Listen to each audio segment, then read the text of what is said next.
कुछ श्रद्धालु एक बस से पहली बार ब्रिज धाम पधारे। ब्रज के पावन स्थलों और मंदिरों के दर्शन करते हुए संध्या के समय वे बरसाना पहुंचे।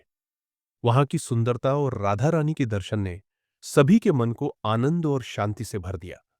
दर्शन समाप्त कर जब वे लौटने लगे तो रात गहरा चुकी थी। बस का ड्राइवर भी पहली बार यहां आया था और किसी को रास्तों की पूरी पहचान नहीं थी। जैसे जैसे बस आगे बढ़ती गई, सड़क सुनसान होती चली गई। दोनों ओर खेत और जंगल फैले थे। दूर दूर तक बस अंधेरा ही अंधेरा था। भक्तगण धीरे धीरे चिंतित होने लगे। अचानक बस के सामने एक बड़ा सा पेड़ गिरा हुआ दिखाई दिया। रास्ता पूरी तरह बंद था। पीछे मुड़ने का भी कोई रास्ता नहीं था। घनघोर अंधेरे में सब असमंजस और भय में पड़ गए। सभी भक्त मन ही मन राधा रानी से प्रार्थना करने लगे। कुछ देर बाद उन्हें दूर खेतों की ओर से हल्की रोशनी दिखाई दी। वह रोशनी धीरे धीरे उनकी ओर बढ़ रही थी। जैसे ही वह पास आई, उन्होंने देखा एक गांव की लड़की हाथ में लालटेन लिए खड़ी है। वह मुस्कुराते हुए बोली, लगता है आप लोग यहां फंस गए हैं। मैं आपकी मदद कर सकती हूं। ड्राइवर ने संदेह से पूछा, मदद? कैसे? यहां से तो आगे जाने का कोई रास्ता ही नहीं है। लड़की ने शांत स्वर में कहा, सुबह से कई गाड़ियां यहां इस पेड़ की वजह से फंसी है। मैं जानती हूं कि इन्हें कैसे निकालना है। मैं लालटेन लेकर आगे चलूंगी।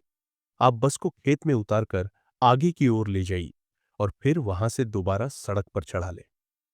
ड्राइवर को यह असंभव लग रहा था। इतनी बड़ी बस खेत से कैसे निकल पाएगी?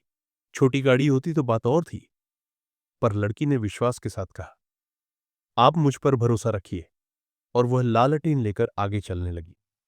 ड्राइवर ने भी उस पर विश्वास रखकर वैसा ही किया।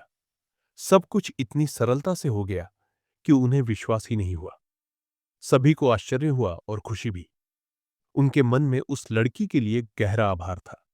वह उन्हें मुख्य सड़क तक छोड़कर मुस्कुराते हुए खेत की ओर लौटने लगी। तभी एक यात्री बोला, अरे, हमने तो उसे धन्यवाद भी नहीं कहा। उन्होंने उस लड़की को धन्यवाद देना चाहा, पर अब वहां न वह लड़की दिखी, न लालटेन की रोशनी। चारों ओर बस गहरा अंधेरा था। कुछ पल सब स्तब्ध खड़े रहे। किसी को कुछ समझ नहीं आ रहा था। तभी उन्हें आभास हुआ, वो कोई साधारण लड़की नहीं थी। वो स्वयं श्री राधा रानी थी, जो हमारी सहायता करने के लिए आई थी।